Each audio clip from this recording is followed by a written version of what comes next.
Քննչակարգապահություն կոմիտեն ոնց թե ասում եք աշխատանք եւ ստամարես քրեական գործնա։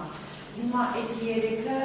քաղաքացիներ են։ Մյուս երկուսը, որոնց մեղադրանքը արդեն առաջադրված, արդյոք բավականին անդամներ են ձեր թիմից են եւ ըստ իրավապահների իրենք ինչ են արել։ Չէ, երեքը մեր ավականու ցուցակից են, մնացածին ես չեմ ճանաչում, ես շփման մեջ չեմ, գիտեմ, որ 2 կամ 3 հոգի են։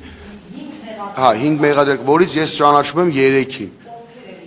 Դավթյան Արմենը, Գևորգյան Տիգրանը եւ Գևորգյան Կարենը։ Իրենք են, այո, իրենք են տները խուզարկել են, տարել են հակակոռուպցիոն կոմիտե, այնտեղ հարցաքննություն է իրականացվել, չէ, Տիգրանին չեն տարել են Կարենին ու Արմենին, բայց Տիգրանից տունել են խուզարկության ենթարկել, երևի թե ինչ որ բաներ են մանեկել, չեն կարողացել գտնել, չեն տարել Տիգրանին։ Ինչ որ ընտրակ կաշառք առաջարկելու ընտրության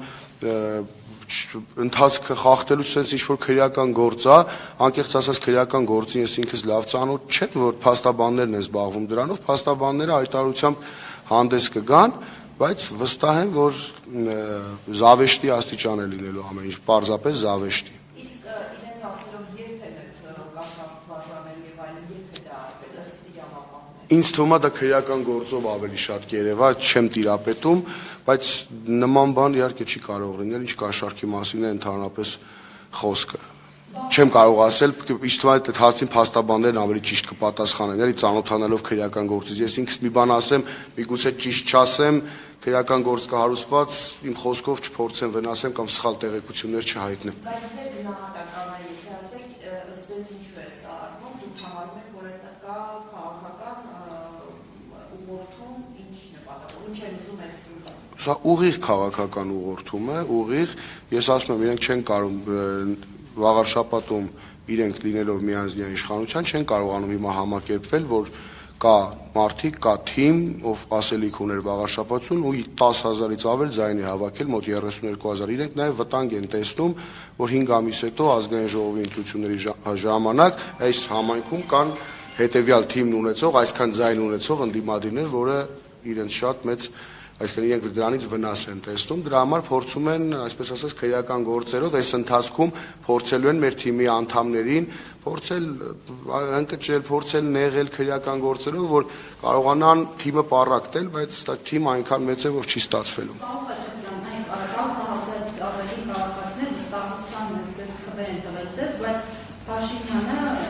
Վեհարանը ազատագրելու իր այսպես կոչված պլանը փորձում է գցել բոլոր էջմիածինցիների գրպանը, ասում է ընտրությունների արդյունքները ցույց են տվել, որ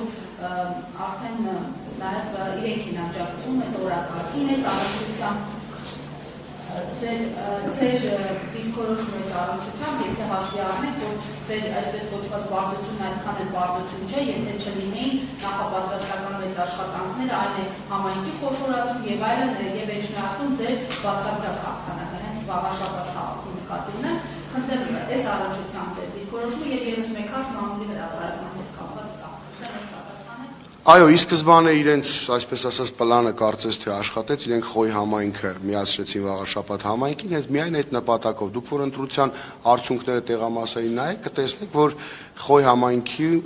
իրենց հաղթանակը, այսպես ասած, ընտրապայքարի հիմնական ձայները բերել են Խոյ համայնքից, խոշորացված համայնքից, որտեղ ունեցել են վարչական մեծ ազդեցություններ, իրենց վարչական ղեկավարների, աշխատակիցների միջոցով, ամբողջ քվեարկության ընթացքում եւ օրեր առաջ փորձել են մարդկանց կոնտրոլ անել եւ քվեարկության ընթացքում են փորձել տարբեր մեթոդներով, տարբեր ստերով, տարբեր կեղծիքներով Ամեն դեպքում իրանց մոտ այդ պլանը կարծես թե աշխատեց եւ այստեղ նաեւ կա երկրորդ կողմը, որ Խոյ համայնքը ամեն դեպքում մենք մի փոքր մեր թիմի համար նոր էր Խոյ համայնքը, մենք Խոյ համայնքի շատ բնակիչներ մեզ չէին, անձամբ ինձ չէին ճանաչում, որովհետեւ ես ինքս Էջմիածնից եմ, սա նույնպես դեր խաղաց եւ իրենց կարծես թե այդ պլանը որ գծել են, այդ պլանով էլ շարժվեցին առաջ, բայց վստահ եմ Խոյ համայնքի բնակիչները շատ կարճ ժամանակ հետո զգալու են, որ իրենք ձայնը տվել են այն թիմին, ով տարիներով իրենց ուղակի հարկերի տուրքերի տակ է դրել, կեղեքել է, շարունակելու են այդ թիմը մեծ թափով շարունակելու այդ գործը։ Խոյ համայնքի բնակիչները կարճ ժամանակ հետո իրենք փոշմանելու են։ Ինչ վերաբերվում է Մայրաթորին, ես ընտրապայքարը սկսելու իմ առաջի հարցազրույցում ասել եմ հստակ, որ եթե քաղաքացիական պայմանագիրը հասավ հաջողության, հաջորդը անմիջապես լինելու է գրոհը դեպի մայրաթոր եւ կարծես թե Նիկոլ Փաշինյանը դա ընտրությունների հաջորդ օրն առավոտյան հենց ինքը փաստեց, հենց ինքը Facebook-յան գրառման միջոցով ասեց, որ մենք նոր լիցքեր ստացանք հայ առաքելական եկեղեցու դեմ մեր պայքարը շարունակելու համար։